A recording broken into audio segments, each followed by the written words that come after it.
ನಿಮಗೊಂದು ಮಾಹಿತಿ ಯೂಟ್ಯೂಬ್ ಚಾನೆಲ್ಗೆ ನಿಮಗೆಲ್ಲರಿಗೆ ಸ್ವಾಗತ ಸುಸ್ವಾಗತ. ಇವತ್ತಿನ ವಿಷಯ ಕರ್ನಾಟಕ ರಾಜ್ಯ ಮುಕ್ತ ವಿಶ್ವವಿದ್ಯಾನಿಲಯ KSOUನ ಭೂಗೋಳಶಾಸ್ತ್ರ ಅಧ್ಯಯನ ವಿಭಾಗ ಅಂತಂದರೆ ಥರ್ಡ್ ಇಯರ್ದು ಪ್ರಪಂಚದ ಪ್ರಾದೇಶಿಕ ಭೂಗೋಳಶಾಸ್ತ್ರ ಬ್ಲ್ಯಾಕ್ 1 to 4 ಇದೆ. ಅದರಲ್ಲಿ ನಾವು ಬ್ಲ್ಯಾಕ್ ಫಸ್ಟಲ್ಲಿ ನೋಡಬೇಕು. ಇವಾಗ ಅದರಲ್ಲಿ ನಾವು ಬ್ಲ್ಯಾಕ್ ಫಸ್ಟು ಘಟಕ 1 ಪ್ರಾದೇಶಿಕ ಭೂಗೋಳಶಾಸ್ತ್ರದ ಪರಿಚಯ ಈ ಒಂದು ಲೆಸನ್ ಬಗ್ಗೆ ನಾವು ಇವಾಗ ನೋಡ್ತಾ ಇದ್ದೀವಿ.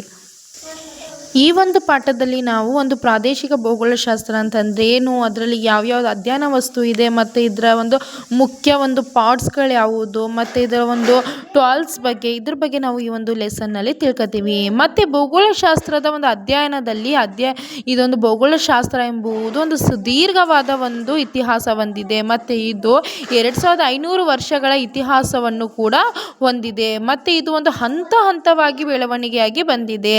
ಮತ್ತು ಇದು ಒಂದು ಅಧ್ಯಯನ ಕ್ಷೇತ್ರ ನೋಡೋದಾದರೆ ಮತ್ತು ಇದರ ಒಂದು ಸಲಹೆಗಳು ಮತ್ತು ಇತಿಹಾಸದ ಒಂದು ಬೆಳವಣಿಗೆಗಳು ಇದರ ತುಂಬಾ ಒಂದು ಸ್ಟೆಪ್ ಬೈ ಸ್ಟೆಪ್ಪು ಇದು ಬೆಳವಣಿಗೆ ಆಗಿದೆ. ಒಂದು ಭೂಗೋಳಶಾಸ್ತ್ರ ಅಂತ ತಕ್ಷಣ ಇದೇನು ಸಡನ್ನಾಗಿ ಬೆಳವಣಿಗೆ ಆಗಿಲ್ಲ.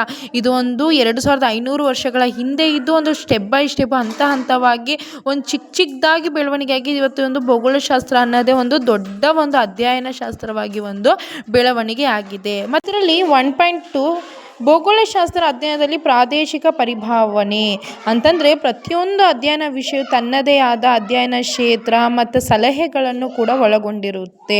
ಅಂದರೆ ಈ ಒಂದು ಭೂಗೋಳಶಾಸ್ತ್ರ ಅಧ್ಯಯನ ಪ್ರಾದೇಶಿಕ ಪರಿಭಾವನೆ ಅಂತ ಏನಾದರೂ ಕೇಳಿದ್ರೆ ಇದರ ನಾವು ಈ ಒಂದು ಸರ್ಕಲ್ನ ನಾವು ನೆನ್ಪಿಟ್ಕೋಬೇಕು. ಇದು ಭೂ ಮೇಲ್ಮೈ ಭೂಗೋಳಶಾಸ್ತ್ರ ಕೇಂದ್ರ ಅಧ್ಯಯನ ವಸ್ತು, ಭೂ ಮೇಲ್ಮೈ ಭೂಗೋಳಶಾಸ್ತ್ರದ ಕೇಂದ್ರ ಅಧ್ಯಯನ ವಸ್ತು ಅಂತ ಮಧ್ಯದಲ್ಲಿ ಆಗ್ಬಿಟ್ಟು ಅದರಲ್ಲಿ ರೌಂಡ್ ಆಗಿ ಅಂತಂದರೆ ನಮ್ಮ ಒಂದು ಇದರಲ್ಲಿ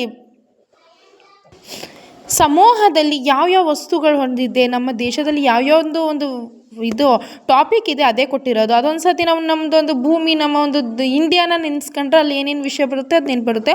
ಭೂ ಮೇಲ್ಮೈ ಭೂಗೋಳಶಾಸ್ತ್ರದ ಒಂದು ವಿಷಯಗಳು ಬಂದರೆ ಭೂವಿಜ್ಞಾನ, ಇತಿಹಾಸ, ಅರ್ಥಶಾಸ್ತ್ರ, ಸಮಾಜಶಾಸ್ತ್ರ, ಜನಸಂಖ್ಯಾಶಾಸ್ತ್ರ, ವಾಯುಗುಣಶಾಸ್ತ್ರ, ಮಾನವಶಾಸ್ತ್ರ, ರಾಜ್ಯಶಾಸ್ತ್ರ, ಪ್ರಾಣಿಗಳ ಶಾಸ್ತ್ರ, ಸಸ್ಯಶಾಸ್ತ್ರ ಇಷ್ಟೂ ಟಾಪಿಕ್ಕು ಒಳಗೊಂಡಿರುತ್ತೆ.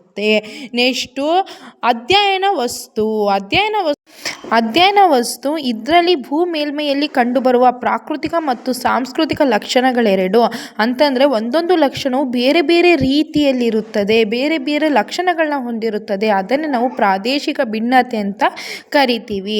ಮತ್ತು ಇದರಲ್ಲಿ ಒಂದು ಪ್ರಾದೇಶಿಕ ಭಿನ್ನತೆಗೆ ಕಾರಣಗಳೇನು, ಆ ಭಿನ್ನತೆಯ ಲಕ್ಷಣಗಳೇನು ಮತ್ತು ಅದರ ಹಂಚಿಕೆಗಳೇನು ಮತ್ತು ಅದರ ಘಟಕಗಳು ಯಾವ್ಯಾವುದು ಮತ್ತು ಅದರ ಒಂದು ಪರಿಕಲ್ಪನೆಗಳು ಇದ್ರ ಬಗ್ಗೆ ನಾವು ಒಂದು ತಿಳ್ಕೊತೀವಿ. ಮತ್ತು ಇದರೊಂದು ಪರಸ್ಪರ ಸಂಬಂಧಗಳು ಯಾವ ಥರ ಇರುತ್ತೆ, ಒಂದು ಅಧ್ಯಯನ ವಸ್ತುವಿನಲ್ಲಿ ನೋಡ್ತಾ ಇದ್ದೀರಾ ಒಂದು ಪರಸ್ಪರ ಸಂಬಂಧ ಒಂದಕ್ಕೊಂದು ಆ ಥರ ಒಂದು ಪ್ರಾಕೃತಿಕ ಭೂಗೋಳ ಲಕ್ಷಣಗಳು ಮತ್ತು ಸಾಂಸ್ಕೃತಿಕ ಭೂಗೋಳ ಲಕ್ಷಣಗಳಿಗೆ ಪರಸ್ಪರ ಯಾವ ಥರ ಸಂಬಂಧ ಇರುತ್ತೆ ಅದ್ರ ಬಗ್ಗೆ ನಾವು ತಿಳ್ಕೊತೀವಿ. ಮತ್ತು ಪ್ರಕೃತಿ ಹಾಗೂ ಸಾಮಾಜಿಕ ವಿಜ್ಞಾನಗಳ ಭಿನ್ನತೆಗಳ ಬಗ್ಗೆನೂ ಕೂಡ ನಾವು ಈ ಒಂದು ಅಧ್ಯಯನ ವಸ್ತುವಿನಲ್ಲಿ ತಿಳ್ಕೊತೀವಿ. ನಂತರ ಬರೋದು ಅಧ್ಯಯನ ಸಲಹೆಗಳು. ಇವರು ಅಧ್ಯಯನಕ್ಕೆ ಅನಿವಾರ್ಯವಾಗಿ ನಕ್ಷೆಗಳು ಮತ್ತು ಗೋಳಗಳು ಮೊದಲಾದಗಳ ಸಲಹೆಗಳು ಅತ್ಯಂತ ಮುಖ್ಯವಾಗಿರುತ್ತದೆ. ನಾವು ಯಾವುದೇ ಒಂದು ಭೂಮಿಯ ಬಗ್ಗೆ ಯಾವುದೇ ಒಂದು ಭೂ ಮೇಲ್ಮೆಯ ಬಗ್ಗೆ ಒಂದು ಕಂಡುಹಿಡಿಬೇಕಾದರೆ ಅದಕ್ಕೆ ನಕ್ಷೆ ಮತ್ತು ಗೋಳ ಎಂಬುವುದು ತುಂಬಾ ಮುಖ್ಯವಾಗಿರುತ್ತೆ ಅಲ್ವಾ. ನಾವು ಇತ್ತೀಚೆಗೆ ನಾವು ಯಾವುದಾದ್ರೂ ಒಂದು ಪ್ಲೇಸ್ ನನಗೆ ಯಾವುದೋ ಎಲ್ಲಿಗೆ ಹೋಗಬೇಕು ನನಗೆ ಗೊತ್ತಿಲ್ಲ, ಫಸ್ಟ್ ನಾವು ಎಲ್ಲಿಗೆ ಹೋಗೋದು ಮ್ಯಾಪ್ ಓಪನ್ ಮಾಡಿ ನಾವು ಗೂಗಲಲ್ಲಿ ನಾವು ಎಲ್ಲಿಗೆ ಹೋಗಬೇಕು ಅಂತಿದ್ದೀವಿ ಸರ್ಚ್ ಮಾಡಿದ ತಕ್ಷಣ ನಾವು ಅಲ್ಲಿಗೆ ಹೋಗಬೇಕು ಅನ್ನೋದು ನಮ್ಗೆ ಗೊತ್ತಾಗ್ತಾ ಇದೆ. ಅದಕ್ಕೆ ನಮಗೆ ಇಂಪಾರ್ಟೆಂಟಾಗಿ ನಮ್ಗೆ ಯಾವುದು ನಮಗೆ ಸಲಹೆ ನೀಡ್ತಾ ಇದೆ ಅದು ನಮಗೆ ಮ್ಯಾಪ್ ಅಂದರೆ ನಕ್ಷೆ ಅನ್ನೋದು ನಮಗೆ ಒಂದು ಯೂಸ್ ಆಗ್ತಾ ಇದೆ. ಇತ್ತೀಚೆಗೆ ನಾವು ಎಲ್ಲಿ ಹೋಗಬೇಕು ಅಂತಂದರೆ ಗೂಗಲ್ ಮ್ಯಾಪ್ ಓಪನ್ ಮಾಡಿ ಅದರ ಒಂದು ಎಲ್ಲಿಗೆ ಹೋಗಬೇಕು ಯಾವ ಥರ ಹೋಗಬೇಕು ಅಂತ ನೋಡಿ ನಾವು ಹೋಗ್ತಾ ಇದ್ದೀವಿ. ಅದಕ್ಕೆ ನಾವು ಫಸ್ಟ್ ಆಫ್ ಆಲ್ ಅಧ್ಯಯನ ಸಲಹೆಗೆ ನಕ್ಷೆಗಳು ಎಂಬುದು ತುಂಬಾ ಮುಖ್ಯವಾಗಿರುತ್ತೆ. ಅದು ತುಂಬಾ ಅದು ಯಾವ ಥರ ಅದು ಅವರು ಮೊದಲು ಫಸ್ಟ್ ಅದು ಯಾವ ಥರ ಮಾಡಿದ್ರು ಅಂತಂದರೆ ಒಂದು ಭೂಮಿ ಬಗ್ಗೆ ಒಂದು ನಿಖರವಾಗಿ ತಿಳ್ಕೊಂಡು ನಂತರ ಒಂದು ಗೋಳನ ರಚಿಸಿದ್ರು ಮತ್ತು ನಕ್ಷೆಗಳನ್ನ ಯೂಸ್ ಮಾಡ್ಕೊಂಡ್ರು. ಮತ್ತು ನಾವು ಫಸ್ಟ್ ಇದು ಸಸ್ಯಗಳ ಬಗ್ಗೆ ಒಂದು ತಿಳಿಬೇಕು ಅಂತಂದರೆ ಒಂದು ಸಸ್ಯಗಳ ಎಲೆ ಕಾಂಡಗಳನ್ನ ತಗೊಂಡು ಅದು ಸೂಕ್ಷ್ಮ ದರ್ಶನಗಳಿಂದ ವಿಸ್ತರಿಸಿ ಅದ್ರ ಬಗ್ಗೆ ನಾವು ತಿಳ್ಕೊತೀವಿ. ಮತ್ತು ಪ್ರಾಣಿಗಳ ಒಂದು ಅಧ್ಯಯನ ಮಾಡಬೇಕು ಅಂತಂದರೆ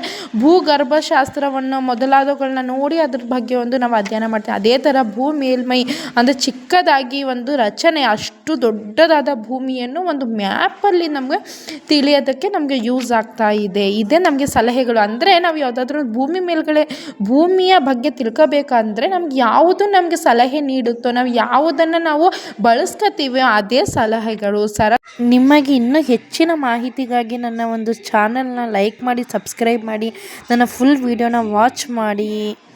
ನೆಕ್ಸ್ಟ್ ನೋಡೋದಾದರೆ ಇದೆ ನೋಮೊಥೆಟಿಕ್ ವಿಧಾನ ಅಥವಾ ಪ್ರಾದೇಶಿಕ ವಿಧಾನಗಳು. ಇದು ಒಂದು ಭೂಮಿಯಲ್ಲಿರುವ ಒಂದು ವಸ್ತುವಿನ ಬಗ್ಗೆ, ಯಾವುದೇ ಒಂದು ವಿಷಯಗಳ ಬಗ್ಗೆ ಅಧ್ಯಯನ ಮಾಡಬೇಕಾದ್ರೆ ಪ್ರಾದೇಶಿಕ ವಿಧಾನಗಳು ತುಂಬಾ ಮುಖ್ಯವಾಗಿರುತ್ತದೆ. ಪ್ರಾದೇಶಿಕ ವಿಧಾನ ಭೂಮಿಯ ಯಾವುದಾದರೂ ಒಂದು ಭಾಗದ ವಿಶೇಷ ಅಧ್ಯಯನವಾಗಿದೆ. ಅಂದರೆ ಭೂಮಿಯ ಯಾವುದಾದರೂ ಒಂದು ಭಾಗದ ಪ್ರಾಕೃತಿಕ ಮತ್ತು ಮಾನವೀಯ ಅಂಶಗಳು ಹಾಗೂ ಅವುಗಳ ಪರಸ್ಪರ ಸಂಬಂಧಗಳ ಬಗ್ಗೆ ನಾವು ಹೊಂದಾಣಿಕೆ ಮಾಡಿ ಅದ್ರ ಬಗ್ಗೆ ನಾವು ತಿಳ್ಕೊಳ್ಳೋದೇ ಒಂದು ಪ್ರಾದೇಶಿಕ ವಿಧಾನವಾಗಿದೆ. ಒಂದು ಭೂಮಿಯ ಒಂದು ಪ್ರಾಕೃತಿಕ ಮತ್ತು ಮಾನವೀಯ ಅಂಶಗಳ ಬಗ್ಗೆ ತಿಳ್ಕೊಳ್ಳುವುದೇ ಪ್ರಾದೇಶಿಕ ವಿಧಾನವಾಗಿದೆ ಅಂತ ಹೇಳಬಹುದು.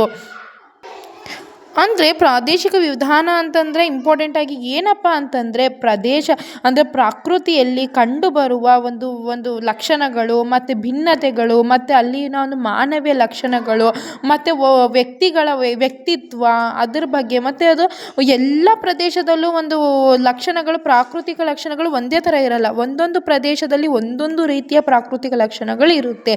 ಒಂದೊಂದು ವ್ಯಕ್ತಿತ್ವ, ಒಂದೊಂದು ಭಾಷೆ, ಒಂದೊಂದು ಸಂಸ್ಕೃತಿನ ಹೊಂದಿರುತ್ತದೆ. ಅದೇ ಥರ ಇದು ಈ ವಿಷಯಗಳ ಬಗ್ಗೆ ಅಂದರೆ ಒಂದೊಂದು ಪ್ರದೇಶ ಒಂದೊಂದು ರೀತಿಯ ಇದು ಮಾನವೀಯ ಅಂಶ ಮತ್ತು ಪ್ರಾಕೃತಿಕ ಅಂಶಗಳು ಹೊಂದಿರುತ್ತದೆ ಎಂದು ತಿಳಿಸುವುದೇ ಪ್ರಾದೇಶಿಕ ವಿಧಾನಗಳು. ಮತ್ತು ಅಲ್ಲಿನ ಒಂದು ಸಂಪ್ರದಾಯಗಳು, ಅಲ್ಲಿನ ಆಚಾರ ವಿಚಾರಗಳು ಎಲ್ಲವೂ ಒಂದೇ ರೀತಿ ಇರಲ್ಲ ಅಲ್ವಾ. ನಾವು ಯಾವುದೇ ಒಂದು ಪ್ರದೇಶದ ಬಗ್ಗೆ ನೋಡಬೇಕು ಅಂತಂದರೆ ಯಾವುದೇ ಒಂದು ಪ್ರಕೃತಿಯಲ್ಲಿ ಎಲ್ಲ ಪ್ರಕೃತಿ ಒಂದೇ ರೀತಿಯ ಒಂದು ಇದಿರಲ್ಲ. 100 ಕಿಲೋಮೀಟ್ರಿಗೆ ಒಂದು ಭಾಷೆ ಚೇಂಜ್ ಆಗುತ್ತೆ, 100 ಕಿಲೋಮೀಟ್ರಿಗೆ ಒಂದು ಪ್ರಕೃತಿ ಅಂತಂದರೆ ನಮ್ಮೂರಲ್ಲಿರೋ ಥರ ವೆದರು, ನಮ್ಮೂರಲ್ಲಿರುವ ಆಚಾರ ವಿಚಾರ ಸಂಸ್ಕೃತಿ ಬೇರೆ ಕಡೆ ಹೋದರೆ ನಮಗಿರಲ್ಲ, ಅಲ್ಲೇ ಒಂಥರ ಬೇರೆ ಇರುತ್ತೆ. ಮತ್ತು ನಾವು ಅಲ್ಲಿಗೆ ಹೋದಾಗ ಏನಪ್ಪ ಇದು ಈ ಥರ ಇದೆ, ಇಲ್ಲಿ ನಮ್ಮ ಊರ ಕಡೆ ಎಲ್ಲ ಈ ಥರ ಇಲ್ಲಪ್ಪ, ನಮ್ಮ ಊರ ಕಡೆ ಎಲ್ಲ ಆ ಥರ ಇಲ್ವಪ್ಪ ಅಂತ. ಅಂದರೆ ನಾವು ಪ್ರದೇಶದಿಂದ ಪ್ರದೇಶಕ್ಕೆ ಒಂದು ಭಿನ್ನವಾದ ವ್ಯಕ್ತಿತ್ವ, ಸಂಸ್ಕೃತಿ, ಆಚಾರ ವಿಚಾರ ಮತ್ತು ಅಲ್ಲಿನ ಒಂದು ಆರ್ಥಿಕ ಉದ್ಯೋಗಗಳು, ಉಡುಪು, ವಸತಿ ಇತ್ಯಾದಿಗಳು ಕೂಡ ಒಂದೊಂದು ರೀತಿಯಲ್ಲಿರುತ್ತೆ. ಇದೆಲ್ಲ ವಿಧಗಳನ್ನು ಹೊಂದಿರುವುದೇ ಪ್ರಾಕೃತಿಕ ವಿಧಾನ ಅಂತ ಹೇಳಬಹುದು. ನೆಕ್ಸ್ಟ್ ನಾವು ಬರೋದು ಪ್ರಾದೇಶಿಕ ಪರಿಭಾವನೆ. ಭೂಗೋಳಶಾಸ್ತ್ರದ ಅಧ್ಯಯನದಲ್ಲಿ ಪ್ರಾದೇಶಿಕ ಅತಿ ಹಳೆಯದು ಎಂದು ಗ್ರೀಕ್ ಕಾಲದಿಂದಲೂ ರೂಢಿಗೆ ಬಂದಿದೆ. ಇದನ್ನೇ ಕೋರೋಲಾಜಿ ಎಂದು ಕರೆಯುತ್ತಾರೆ. ಕೋರೋ ಎಂದರೆ ಪ್ರದೇಶ ಎಂದರ್ಥ. ಅಂದರೆ ಪ್ರದೇಶ ಎಂಬ ಪದವು ವ್ಯಾಖ್ಯಾನಗಳನ್ನ ಕೂಡ ನೀಡಿದ್ದಾರೆ. ಅಂದರೆ ಕೋರೋಲಾಜಿ ಎಂಬ ಅರ್ಥ ನೀಡುವ ಹಲವಾರು ಪದಗಳಿದೆ. ಇಲ್ಲಿ ನೋಡ್ತಾ ಇದ್ದೀರಾ, ಇದು ಹಲವಾರು ಪದಗಳು ಏನು ಅಂತಂದರೆ ಕೋರೋಲಾಜಿ ಎಂಬ ಅರ್ಥ ನೀಡುವ ಇದು ಒಂದು ಹಲವಾರು ಒಂದು ಪದಗಳು ಇದೆ ಅಂತ ಹೇಳಬಹುದು.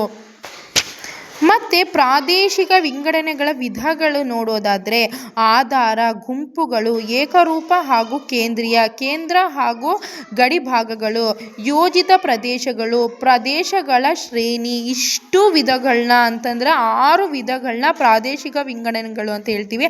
ಆಧಾರ, ಗುಂಪುಗಳು, ಏಕರೂಪದ ಹಾಗೂ ಕೇಂದ್ರೀಯ ಮತ್ತು ಕೇಂದ್ರ ಹಾಗೂ ಗಡಿ ಭಾಗಗಳು, ಯೋಜಿತ ಪ್ರದೇಶಗಳು, ಪ್ರದೇಶಗಳ ಶ್ರೇಣಿ. ಇಷ್ಟು ಕೂಡ ಇದರ ಒಂದು ವಿಧಗಳು. ಮತ್ತು ಇದು ಏನು ಜಾಸ್ತಿ ಡೀಪಾಗಿ ನಾನು ಹೇಳೋಕ್ಕೆ ಹೋಗ್ತಾ ಇಲ್ಲ. ಇದು ನೀವು ನೋಡ್ಕೊಂಡು ಇದರ ವಿಧಗಳ ಬಗ್ಗೆ ಯಾರ್ಯಾರು ಏನೇನು ಹೇಳಿದ್ದಾರೆ ಅಂತ ಒಂದ್ಸತಿ ನೀವು ಓದ್ಕೊಳ್ಳಿ, ಸರಿ ಹೋಗುತ್ತೆ. ಓಕೆನಾ. ನೆಕ್ಸ್ಟು ಪ್ರಾದೇಶಿಕ ವಿಂಗಡಣೆ ವಿಧಗಳು. ಇದರಲ್ಲಿ ನಾವು ಆವಾಗಲೇ ಇದು ನೋಡಿದ್ನಲ್ಲ, ಈ ಒಂದು ಕಾಲಮ್ ಬಗ್ಗೆ ಇಲ್ಲಿ ಒಂದು ಮಾಹಿತಿನ ಅಂದರೆ ಸಂಪೂರ್ಣವಾಗಿ ನಾವು ಎಕ್ಸಾಮಲ್ಲಿ ಯಾವ ಥರ ಬರಿಬೇಕು ಅಂತ ಹೇಳಿದ್ದಾರೆ. ಇಲ್ಲಿ ನೋಡಿ, ಆಧಾರ, ಗುಂಪುಗಳಲ್ಲಿ ಅದರಲ್ಲಿ ಪಾರ್ಟ್ ಬರುತ್ತೆ. 1 ಲಕ್ಷಣದ ಪ್ರದೇಶಗಳು, ಅನೇಕ ಲಕ್ಷಣದ ಪ್ರದೇಶಗಳು, ಮಾನವ ಕ್ರಮಿತ ಸಂಪೂರ್ಣ ಪ್ರದೇಶಗಳು. ಇಷ್ಟು ಗುಂಪುಗಳ ಇದರಲ್ಲಿ ಪಾರ್ಟ್ ಬರುತ್ತೆ. ನೆಕ್ಸ್ಟು ಏಕರೂಪದ ಹಾಗೂ ಕೇಂದ್ರೀಯ ಪ್ರದೇಶಗಳು. ಏಕರೂಪ ಹಾಗೂ ಕೇಂದ್ರ ಪ್ರದೇಶದಲ್ಲಿ ಏಕರೂಪದ ಪ್ರದೇಶಗಳು, ಕೇಂದ್ರೀಯ ಪ್ರದೇಶಗಳು ಅಂತ ಇದರಲ್ಲಿ 2 ಪಾರ್ಟ್ ಬರುತ್ತೆ. ನೆಕ್ಸ್ಟು ಭೌಗೋಳಿಕ ಪ್ರದೇಶಗಳ ಕೇಂದ್ರ ಹಾಗೂ ಗಡಿಭಾಗಗಳು. ಇದು ಒಂದು ಗಡಿಭಾಗದ ಬಗ್ಗೆ ಒಂದು ವಿವರಿಸಿದ್ದಾರೆ. ಮತ್ತು ಯೋಜಿತ ಪ್ರದೇಶಗಳು. ಯೋಜಿತ ಪ್ರದೇಶಗಳಂದರೆ ಸಾಕಷ್ಟು ವಿಸ್ತಾರವಾಗಿದ್ದು ಆರ್ಥಿಕ ಬಂಡವಾಳಶಾಹಿ ಒಂದು ನಿರ್ಮಿತವಾಗಿ ಪ್ರಾದೇಶಿಕ ಶ್ರೇಣಿಯಲ್ಲಿ ವಿಸ್ತಾರವಾದ ಮೈಕ್ರೋ ಪ್ರದೇಶಗಳು, ಸಾಧಾರಣ ವಿಸ್ತಾರ ಮೆಸೋ ಪ್ರದೇಶಗಳು, ಕಿರಿದಾದ ಮೈಕ್ರೋ ಪ್ರದೇಶಗಳು. ಇಷ್ಟು ಒಂದು ಇದರಲ್ಲಿ ಒಂದು ಪಾಯಿಂಟ್ ನೋಡ್ಕೊಳ್ಳಿ. ನೆಕ್ಸ್ಟು ಇಲ್ಲೊಂದು ಬಾಕ್ಸ್ ಇದೆ. ಏನಪ್ಪ ಇದು ಪ್ರಾದೇಶಿಕ ಶ್ರೇಣಿ ಇದೆಯಲ್ಲ, ಇದಕ್ಕೆ ಈ ಒಂದು ಬಾಕ್ಸ್ ಒಂದು ಡ್ರಾಯಿಂಗ್ ಬಿಟ್ಟು ಈ ಒಂದು 3 ಪಾಯಿಂಟ್ ಬರೆದ್ರೂ ಆಗುತ್ತೆ. ಓಕೆನಾ. ನೆಕ್ಸ್ಟು ಇದರಲ್ಲಿ ಒಂದು ಸಂಪೂರ್ಣವಾಗಿ ಪಾಠ ಇಷ್ಟೇ ಇರೋದು ಅನಿಸುತ್ತೆ. ಸೊ ಈ ಪಾಠ ಇಲ್ಲಿಗೆ ಮುಕ್ತಾಯವಾಗಿದೆ. 1ನೇ ಲೆಸನ್ನು ಕಂಪ್ಲೀಟ್ ಆಗಿದೆ. ಈ ಒಂದು ಪಾಠದಲ್ಲಿ ನಾವು ಏನು ನೋಡಿದ್ವಪ್ಪ ಅಂತಂದರೆ, ಒಂದು ಪ್ರಾದೇಶಿಕ ಒಂದು ಭೂಗೋಳಶಾಸ್ತ್ರ ಮತ್ತು ಮಾನವೀಯ ಒಂದು ಭೂಗೋಳಶಾಸ್ತ್ರ ಮತ್ತು ಒಂದು ಅಧ್ಯಯನ ವಸ್ತುಗಳಲ್ಲಿ ಈ ಒಂದು ಬಾಕ್ಸ್ ನೆನಪಲ್ಲಿ ಇಟ್ಕೊಳ್ಳಿ ಅಂತಂದೆ. ನೆಕ್ಸ್ಟು ಇದ್ರ ಬಗ್ಗೆ ನೋಡ್ಕೊಂಡ್ರೆ ಯಾವುದಂದ್ರೆ ಪ್ರಾದೇಶಿಕ ವಿಧಾನಗಳ ಬಗ್ಗೆ ನೋಡಿಕೊಂಡು, ಮತ್ತು ಒಂದು ಪ್ರಾದೇಶಿಕ ವಿಧಾನದಲ್ಲಿ ಬರುವ ಒಂದು ಪ್ರಾದೇಶಿಕ ವಿಂಗಡಣೆಗಳ ವಿಧಗಳು, ಪ್ರಾದೇಶಿಕ ವಿಂಗಡಣೆ ವಿಧಗಳ ಬಗ್ಗೆ ನೋಡಿಕೊಂಡು, ಈ ವಿಧಗಳಲ್ಲಿ ಏನೇನು ಬರುತ್ತೆ ಅಂತಂದರೆ ನೋಡಿ, ಇದು ಆಧಾರ ಗುಂಪುಗಳು ಮತ್ತು ಭೌಗೋಳಿಕ ಪ್ರದೇಶಗಳ ಗಡಿಭಾಗಗಳು, ಯೋಜಿತ ಪ್ರದೇಶಗಳು ಮತ್ತು ಪ್ರದೇಶದ ಶ್ರೇಣಿ. ಇಷ್ಟು ಕೂಡ ನಾವು ಈ ಒಂದು ಪಾಠದಲ್ಲಿ ಕಲ್ತಿದ್ದು ಯಾವುದು ಪ್ರಾದೇಶಿಕ ಭೂಗೋಳಶಾಸ್ತ್ರ ಒಂದು ಪರಿಚಯ. ಈ ಒಂದು ಪಾಠದಲ್ಲಿ ನಾವು ಇಷ್ಟು ಮಾಹಿತಿನ ತಿಳ್ಕೊಂಡು, ಈ ನನ್ನ ಒಂದು ಮಾಹಿತಿ ನಿಮಗೆ ಇಷ್ಟವಾಗಿದ್ದರೆ ದಯವಿಟ್ಟು ಲೈಕ್ ಮಾಡಿ, ಸಬ್ಸ್ಕ್ರೈಬ್ ಮಾಡಿ, ಶೇರ್ ಮಾಡಿ, ನನಗೆ ಸಪೋರ್ಟ್ ಮಾಡಿ ಎಂದು ಹೇಳುತ್ತಾ ಇವತ್ತಿನ ವಿಡಿಯೋನ ಮುಗಿಸ್ತಾ ಇದ್ದೀನಿ. ಧನ್ಯವಾದಗಳು.